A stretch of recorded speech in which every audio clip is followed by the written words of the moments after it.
I don't care how I feel. Yeah. I don't care if I feel happy or sad. It doesn't really affect what I do each day. I do the exact same things. I act the exact same way. I don't care. Yeah. I don't put weight to the significance of the emotion. So I always consider myself a happy person, but if I woke up and I was slightly less happy one day than another, it wouldn't affect anything I do, and I wouldn't put any relevance to it. I'm human, and that's life. But truthfully, it doesn't matter if it's getting a girl or it's making money or it's getting status. It doesn't matter what it is. As a man, we live in hyper-competitive environments. I don't think enough men understand how competitive the world is. If you want a girl, you're competing against other men. You're not the only man who had the idea of getting that girl. There's no girl you're going to see and go, oh, I'll get that girl, and didn't cross anyone else's mind. Everybody else wants her. You have to outcompete other men. You have to be as competitive as possible. You have to be as successful as possible in all realms. You have to be as good-looking, as funny, as smart, as spontaneous, as interesting, as charismatic, as rich as possible. You need to try very hard to be your absolute best. And as you become a better man, you'll crack through different tiers of attractiveness, and eventually you get to the top and you'll be able to have any girl you want. But the truth is, I have a lot of guys ask me, similar to your question, a guy will come to me and go, how do I get a girl? I'm like, bro, you're a loser. Yeah, but I know, but how do I get a girl? Well, you're a fucking loser. You're a loser. Why are you asking me? It's like saying, how do I win a race with a push bike? You're racing Ferraris. What do you want me to do? Yeah. There's only so much you can do. There's only so hard you can pedal. There's only so many tricks and tips. There's only so many game things you can say, so many pickup lines. If you're a loser, it's going to be very, very difficult, and it's going to get harder and harder. The game is rigged to become harder and harder for men. It's not getting easier. It's going the other way. And if you're going to be on a racetrack and there's going to be Ferraris there, and you're going to be on a pedal bike or in a Nissan, you're going to get smoked. That's the game. You have to up yourself. You have to improve yourself. I'm not going to lie to anybody here and say you don't have to improve yourself. You can stay a loser and get chicks, because you can. I don't understand how many humans function in the world today. I don't get people who don't think like me. I don't understand it. I'm like, well, then how have you survived this long? Life is hard. Life is difficult. Maybe I've just been unlucky, which I don't believe in, but I've had so much trauma and bad events and negativity and stress and all these things that have happened to me, and I've used all of it to be monumentally successful. If I wasn't that way inclined, with the workload that God put on my shoulders, I'd just be in a ditch somewhere. I would have killed myself by now. Like, I don't understand how people are functioning. If you're not thinking like me and you're going through life with any other mindset, you've been extremely fortunate that God smiled on you and allowed you to sit around most of the time doing jack shit, and you have yet to be punished for that. I could never have lived that life. If I was a bit lazy or a bit, or I was a bit of a snake, or if I lied to people, I'd be dead by now. Like, so a lot of these people are just absolutely and utterly blessed by God that they managed to go through life with such a non-competitive mindset, and they still breathing.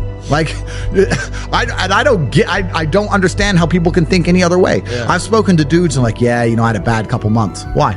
My girl left me. You've wasted months? You've wasted months over some... Like, you had the... Think of how much God loves you to have given you the grace and given you the opportunity to waste months of human time over some chick.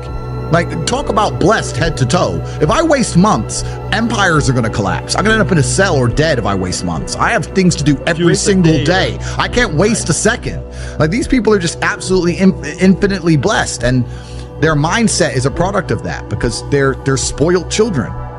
Absolutely spoiled children. If you're going through life with any other mindset besides a hyper-competitive one, where you are capable of competing with some of the most dangerous men on the planet in all their forms, me and my network, and also my competitors. If you don't have that mindset, then you have to understand that you are spoiled. You're spoiled by your reality, because there's a whole bunch of people out here daily who fail.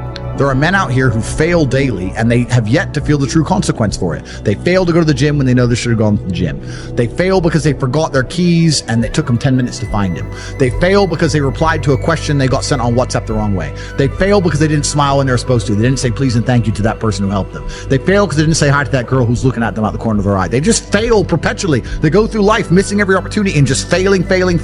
And somehow we've built a society which is so soft and God is so giving and so graceful that they still have a place to eat and somewhere to sleep, and they're still surviving. That shows how nice God is. Because before this society, truthfully, if you were that level of failure, you would be dead. Survival of the fittest. It's survival of the fittest. And none of these men out here are fit. Their mindset isn't fit. Their reality isn't fit. They're failures. They're failures. And they're just failing every single day. And they go, oh, but you know what? Tomorrow I'll go to the gym. You've been failing your whole life. That's all you've done is fail. And then you sit and wonder why people like me absolutely and utterly outcompete you. It is so easy to become a top tier male in the world today because the competition is so ridiculously low. There are 2% killers like me, and everybody else amateur, head to toe amateur. They can't even pay attention to anything. They can't try anything. They're amateurs. And it's really mind blowing to me because I've tried with all of my computational power to imagine having a mindset different to mine. And I just can't see a reality worth having. I can't see a reality worth living. I can't see how you're going to build a life worth experiencing if you have any other mindset. I can't see it. Yeah. I've never met somebody with a fantastic life who did not completely and utterly believe in themselves. I've never seen somebody massively succeed and they didn't believe in themselves, ever. I've never seen somebody who just allows life to happen to them and become blown off course by some sadness, end up doing massively monumental and important things. I've never seen it. It's never happened. It does, and it's never going to happen.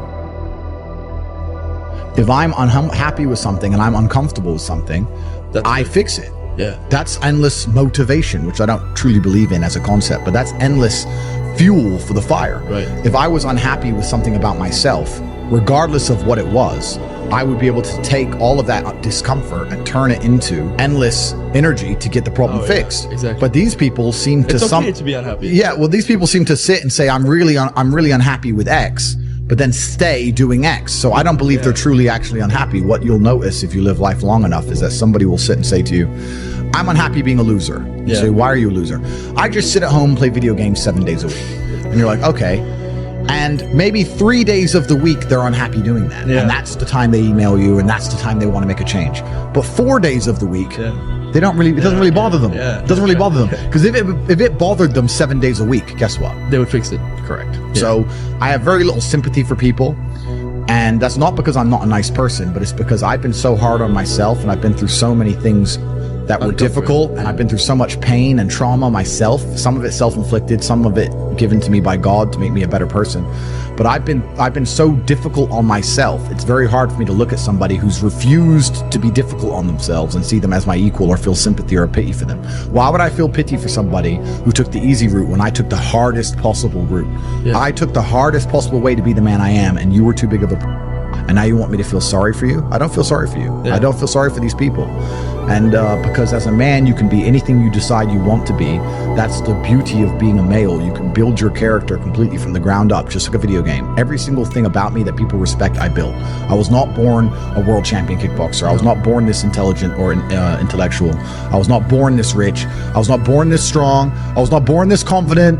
I was not born this interesting. I was not born this charismatic and humble and gorgeous and tall and strong and sexy. I was not born none of these things. I became these things myself. So I deserve all the spoils of war. And anybody who decides they don't want to work hard enough to become those things, then they deserve to sit and accept they're my inferior. That's their problem. So you talk a lot about purpose, and what is your thoughts as to, do you have like an exact answer as to why we are created as humans and why we are here? Like, what is the purpose of life? Why have we been given life? I think we're here to struggle and to learn. I don't think we're here to be happy. That's why when we keep going back to the happy argument, I've always found that kind of frustrating and annoying. When someone goes, oh, but I want to be happy. Why? Like, why do you want to sit there and laugh? Like you were happy your entire childhood. That's your happy days. You're allowed to be happy as a kid. It's all over now, right? You're a man. You have responsibilities. I think we're here to do important. Provide, protect, and we're also here to do important things. And important things are going to be difficult, and they're going to be hard, and you're going to get frustrated.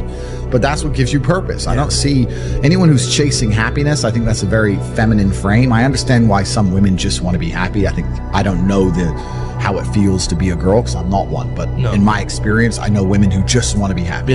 Girls just want to have fun. Fine. But you're a man, right? And if you're a man, then it's absolutely an utterly different experience of life. I think we're here to struggle. I think we're here to endure pain. I think we're here to just see how hard we are to kill. I think that going through terrible things and living through them and coming out the other side is one of the most fantastic things about being human.